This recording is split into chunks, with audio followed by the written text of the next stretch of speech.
Welcome, everyone, to Recovery, the Whole Enchilada. I'm Peg McDermott here with my co-host, Heather Hageman. Hello, Heather. Hey, Peg. Nice to see you. Welcome.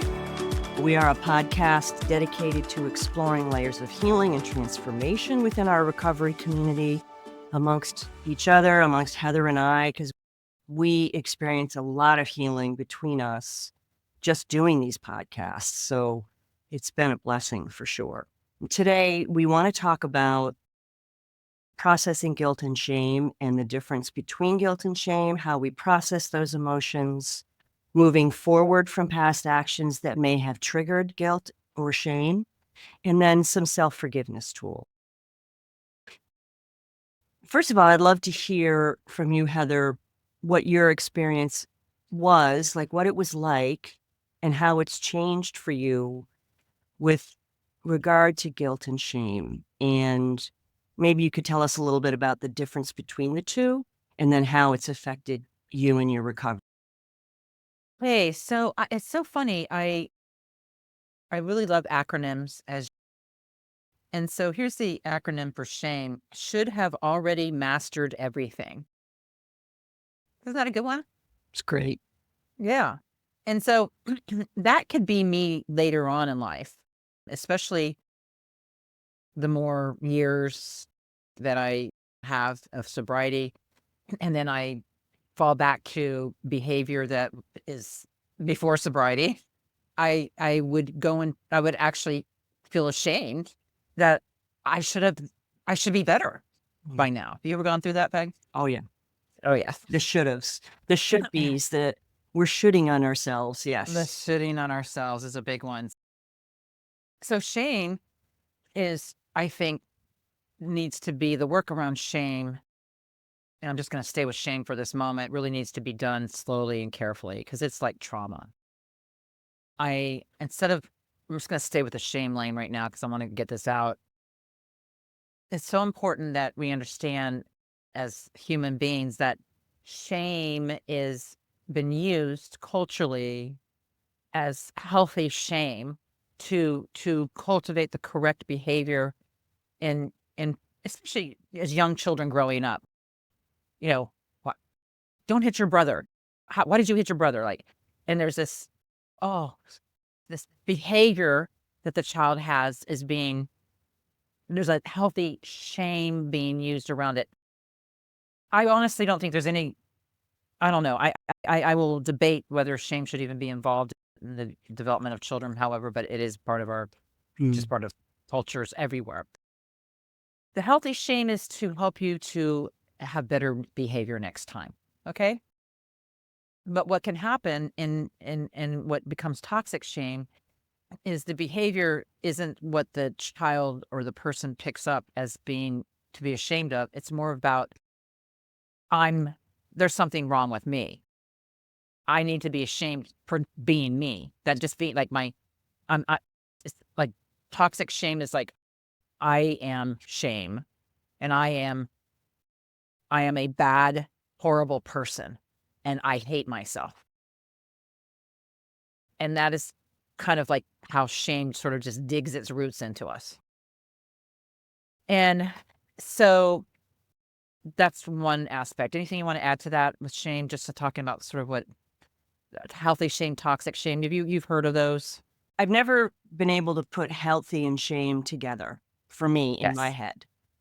I think just for me, shame has been about either I'm thinking or someone else wants me to think that I am bad, that I am wrong, that I am less than the wonderful human that I am.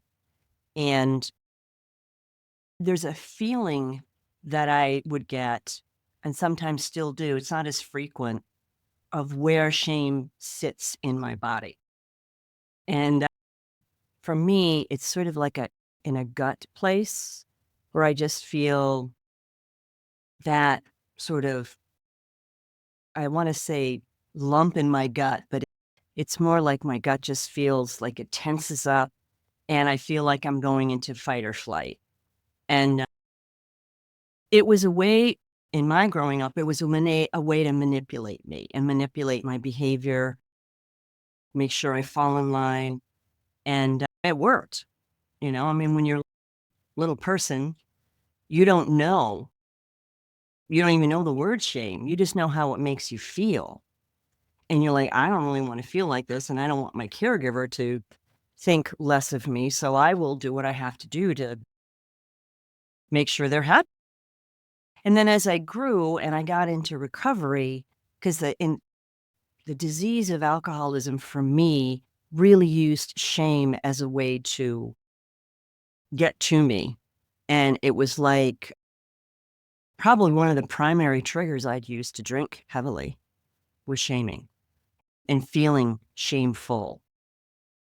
So I've never been able to put together, I've never known shame to have a healthy layer, and maybe it does because you have much more experience around the modality and how it affects people and how you're able to work with them.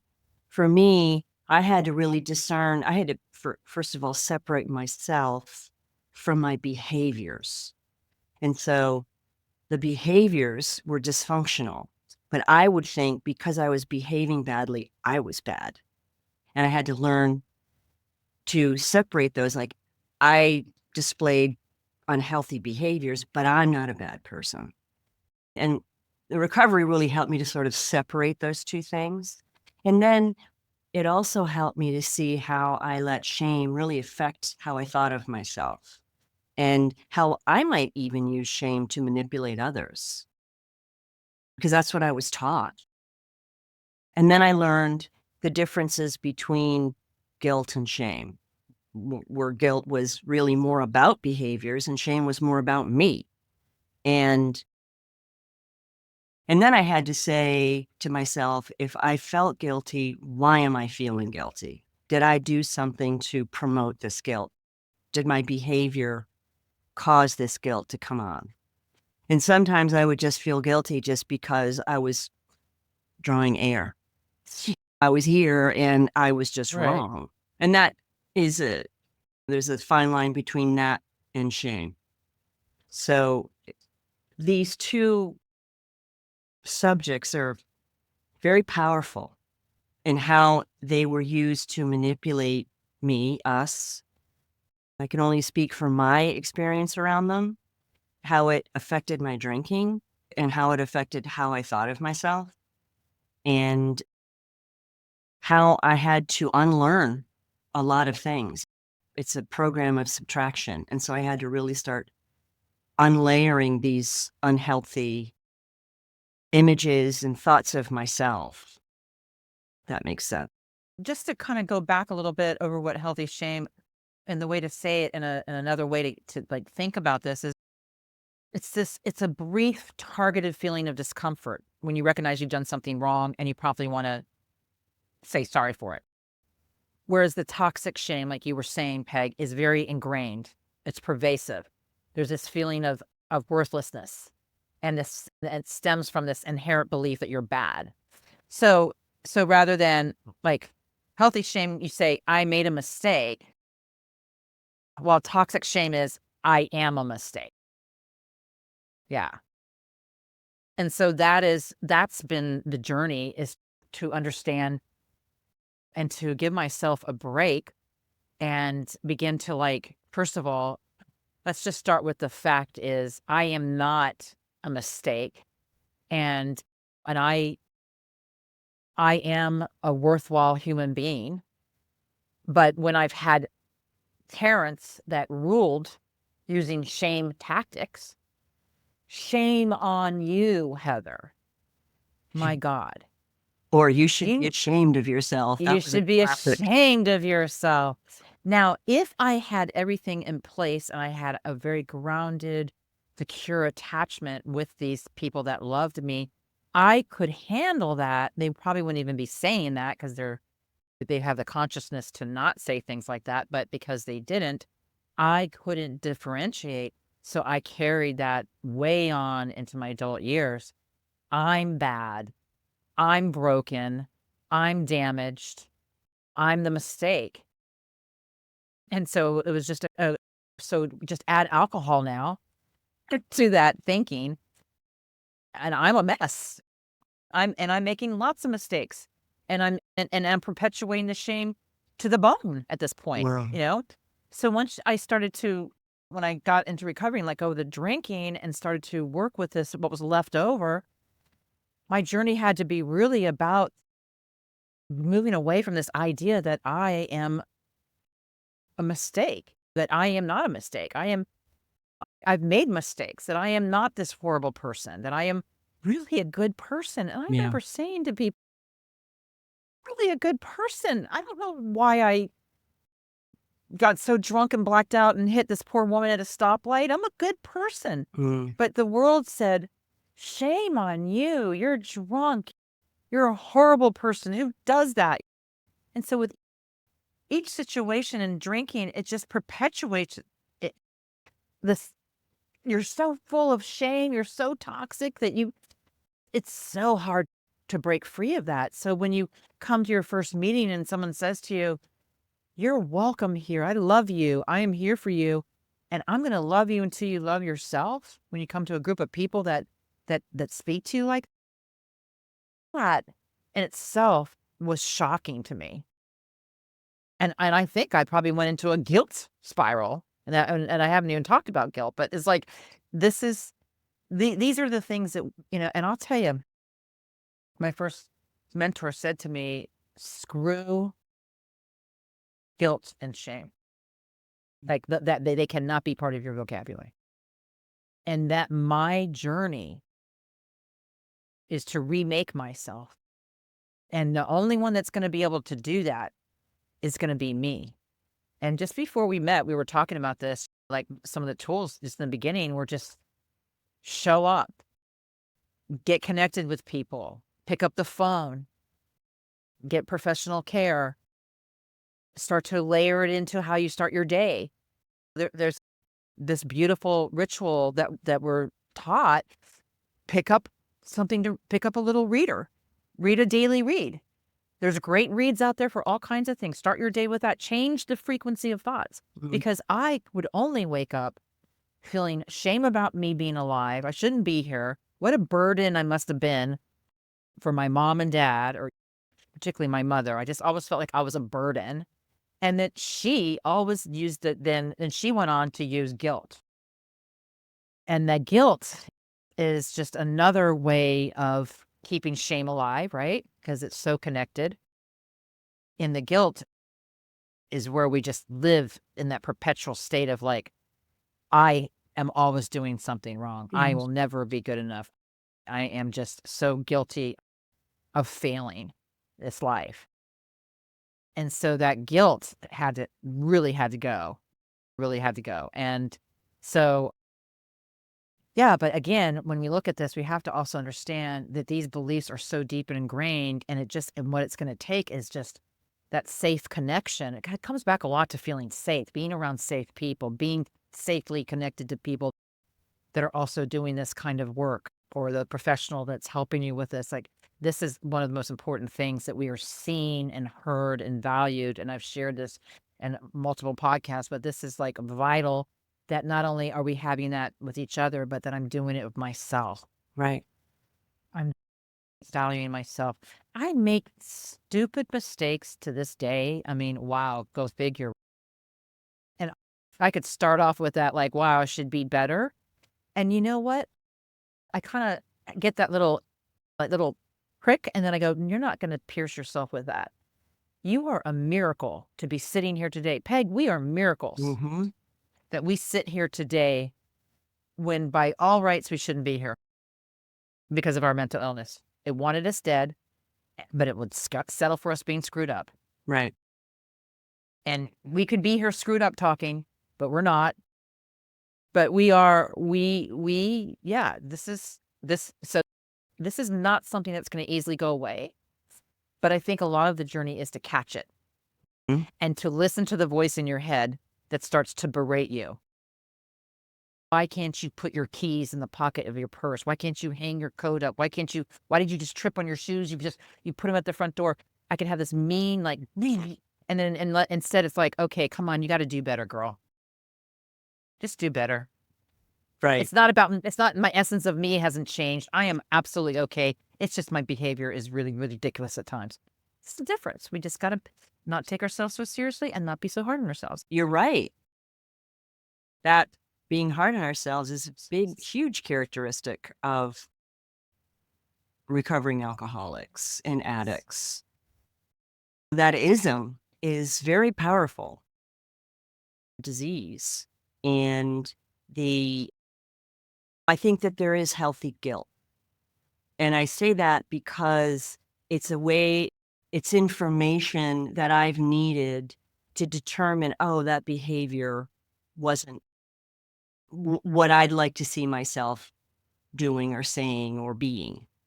And it's information, it's a signal to me that I need to either make an amends to someone, to myself, and correct it, change, right? It's I apologize and then I need to change. And so we're human, we're growing, and yes, we're going to make mistakes. We're supposed to make mistakes while we're here. That helps us grow and smooth out the rough edges, for me anyway. And so guilt for me, I think there is a healthy guilt in that it helps me self-correct if my behavior isn't where I would like it to be.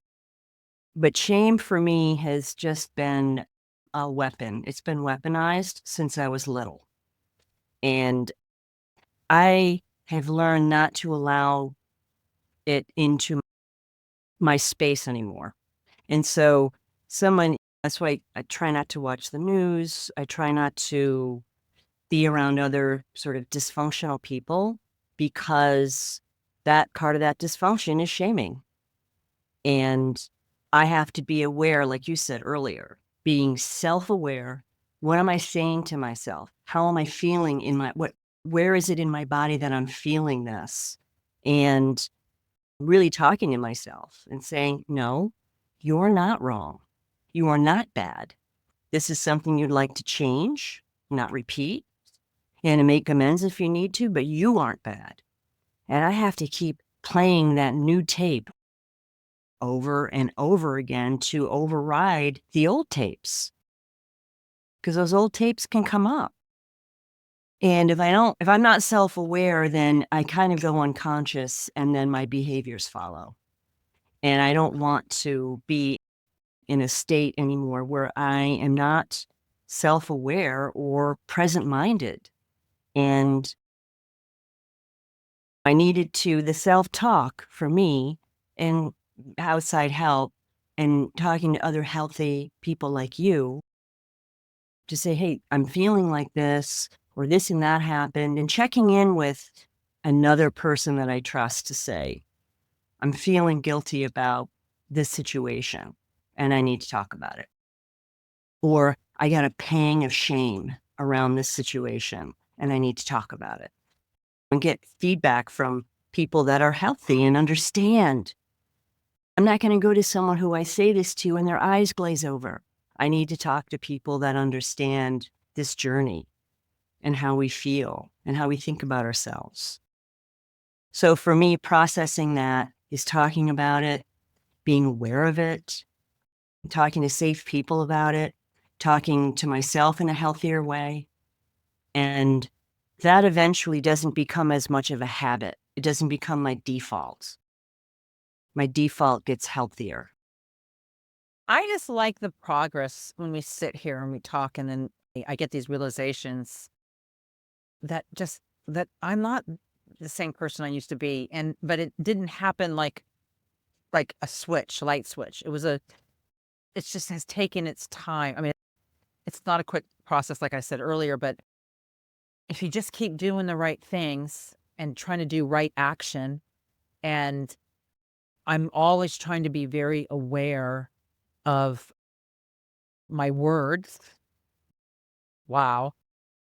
So, like, I feel like guilt is this feeling that comes over a specific action that I've taken, but then shame comes from a feeling of low self-worth. Like there's Right. the the toxic shame. But I will just share I'll just share a recent event. So So my husband is retired and he's in the house and he's around me all the time. I'm still working, so I'm in and out. But he works in a place that had a lot of loud sounds. So I think his hearing's not that great. But I'll just say that probably not a good idea to try to talk to people from another room. They're in one room and you're in another room. It just doesn't work out, whether you have hearing problems or not. And so we've discussed this and we've said, how can we have a kinder way of communicating and not yell from opposite ends of the house? Because we've fallen into that before. And so we do it well. And then one afternoon, I was in the hallway. He was down in a room, and I was saying something to him, and I was going out the door, my coat on. I didn't want to go back to the doorway and talk to him. I was saying something. And instead of, and it must have just irritated him, and he never does this, but he raised his voice at me. And I'm telling you, okay, so we're going to probably do a talk show on triggers, right? Because this was such a trigger. Wow. And but what's so beautiful, Peg, is I just shut my mouth, continued out the door. Just continued, didn't say a word, didn't go back, just continued to walk out the door. Okay. And then I opened the door and then I slammed the door really loud. Now that wasn't great. Okay. Okay. That was not the best. So I have a little bit of guilt about that action. Okay. I don't feel like it affects my self-worth with shame. It's just a little guilt about that. So when I came home later, I said, I'm sorry I slammed the front door like that. He goes, oh, he goes, were you angry with me? And I'm like, well, I was irritated, but I felt like it's best for me just to leave at times like that. I just want to say that's huge progress. And this is how we start to get that shame part down. And yeah, we have a little bit of a guilt thing. We do things that I feel a little guilt about that wasn't the right thing to do. But guess what I do now? I say, I'm sorry. I'll do better. I to do better. I don't beat myself up like, what an awful person you are. You're such a lowly person. No, you just were irritated. You had a reaction. It's okay. Try to do better. Do. And how would you have handled that differently before being more self-aware around guilt? I would have charged into the room and I would have said, how dare you effing raise your voice at me, you effing. I mean, I cannot believe what a horrible person I've been. I don't have shame about that. I have a little guilt, but I do know that I am in recovery, and that is just kind of part of the mental illness thing. And that's another topic is rage, because rage is another thing that rules up, and especially when it's a trigger. Where'd the trigger come from? This was my mom in another room, or my dad. It was the same thing. It went back in time. I was this little girl and I could never yell at them. Now I'm going to yell at this man who loves me. I mean, that's not right. Thank goodness I'm quick, fast, I catch it, and I'm definitely doing better. But it has been a long journey because I used to really be vicious, a vicious human. Yeah. I'm sorry to tell you that. I could be pretty nasty myself, but that's a good example of like moving past actions or behaviors, like how you've been able to sort of move past that, even though maybe there was a part of you that wanted to storm in and F you and that, but you didn't. You left and you made your feelings known with the door, but you apologized about that. Now, I was just going to share with you that I had the same situation over the Christmas holiday, where I was with a friend. She'd had a difficult time. I think I told you this story. And she was angry about what was going on in her life. She wasn't angry at me, but she was angry, and I could feel that anger, and I started to take it on, right? And so she said to me, the plumber's going to be here to fix the air ducts or whatever. Could you move your car? And they weren't going to be there till like 5, and it was like 4 or whatever. And so I said, sure. And so I'm sitting there and I'm watching TV, and she goes, well, could you go move your car now? And I had already been feeling this sort of tension rising up and kind of resentment towards her. And so I got up and didn't say a word, walked down the hall, walked out the door, and slammed the hell out of the door, right? Like the whole place shook. And she was like, what the hell? And we had an argument and went through that whole process. And I apologized. And I said to her, I said, this is a very good friend I've known for years. And I said, you know what I was doing? I was taking on your anger when it had nothing to do with me. And that was an action and a past behavior, and I was angry about it.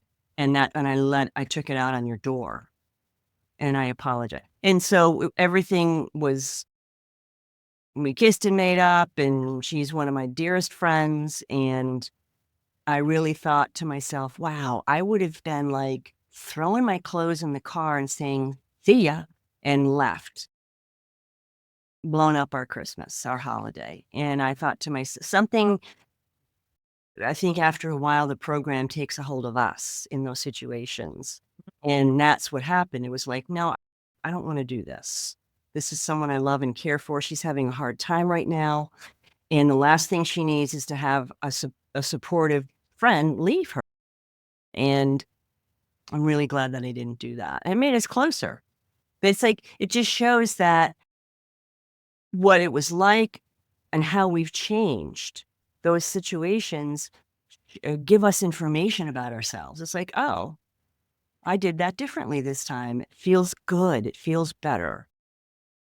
And I think that moving forward from past actions and learning to, again, be aware of the situation, aware if for me, if I'm taking something on that's not mine to take on, and take care of myself. And the thing that I didn't do was go into the situation because I knew ahead of time that she wasn't in a good place.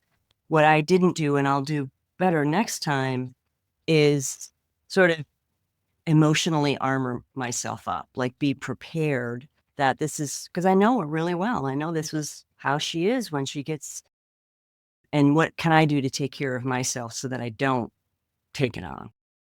So that's been a real growth opportunity for me. And you know what? My higher power will put those situations in my life to show me that.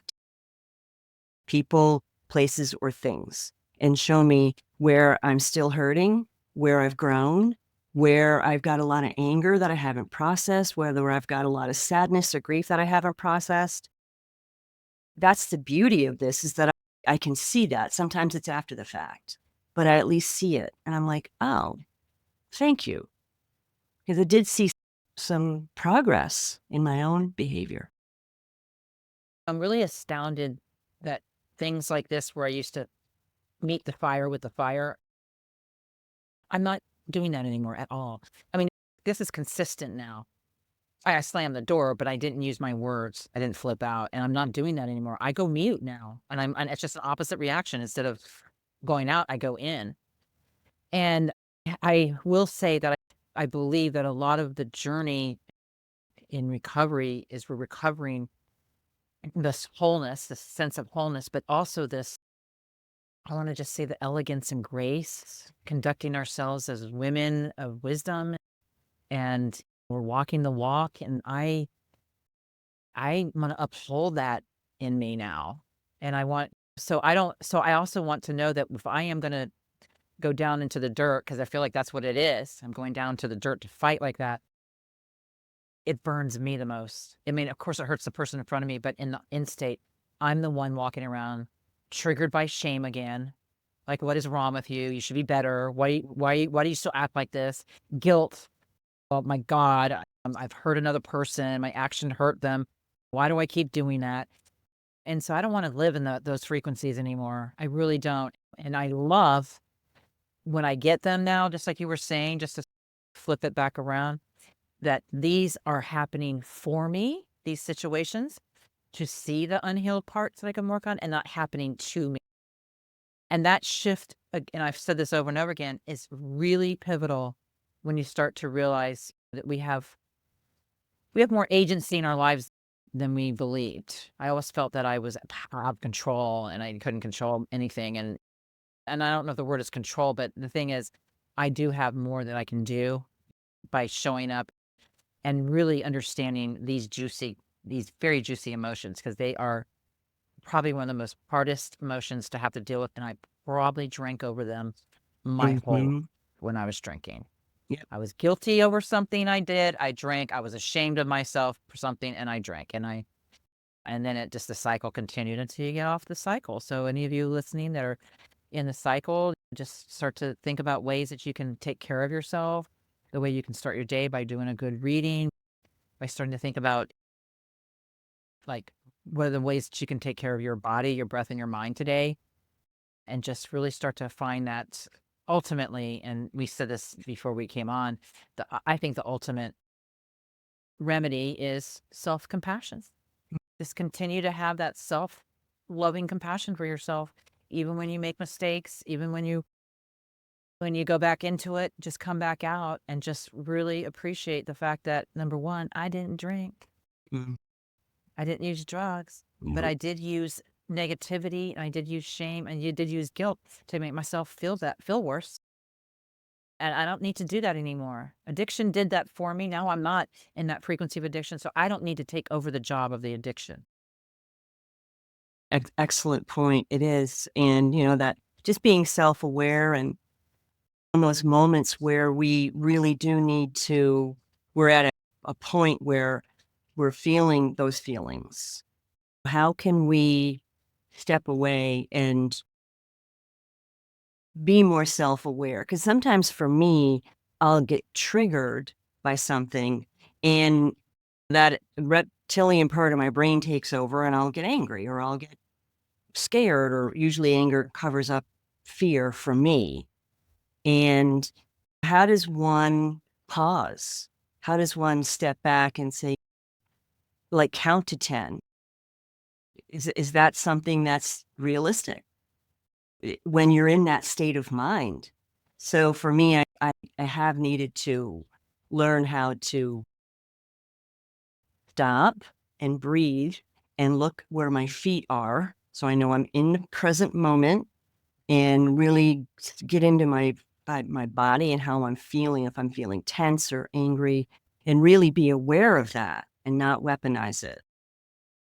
And even if I have to say to someone, I need to step away for a few minutes, let's come back and revisit this and talk about it. But right now, I just need to just take a minute. And there's nothing wrong with it. That's a tool. And I think self-forgiveness is more of a, I think it's more of a, it's a self-loving thing to do, and it becomes a new way of being. It's like, yes, I recognize what happened. I'm not going to beat myself up over it. I'm going to learn. I'm not going to shame myself. I'm going to learn from it, do what I need to do. If I need to make an amends, I do that.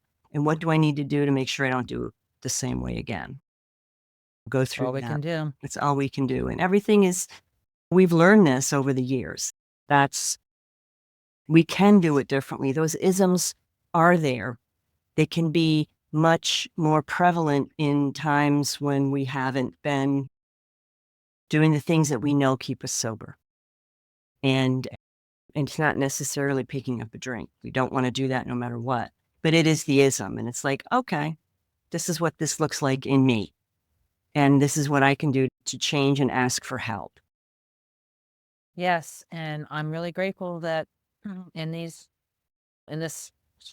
journey, on this journey, that I have friends that I've let them get to know me and even get to know these parts of me, shame and guilt parts, because I call up and I'm in that place and they hold the space and they tell me I'm beautiful. They Mm. love me. I've got this. And breathe. Breathing is good, slows everything down. And next time, we're going to be talking about understanding grief. That's another good one. So I'm looking forward to that with you, my friend. So we'll plan on seeing you next week with more ingredients for your recovery journey. Remember, you are not alone on this journey of healing and transformation. And until next time, stay strong and keep growing. Love you, Peg. Love you too.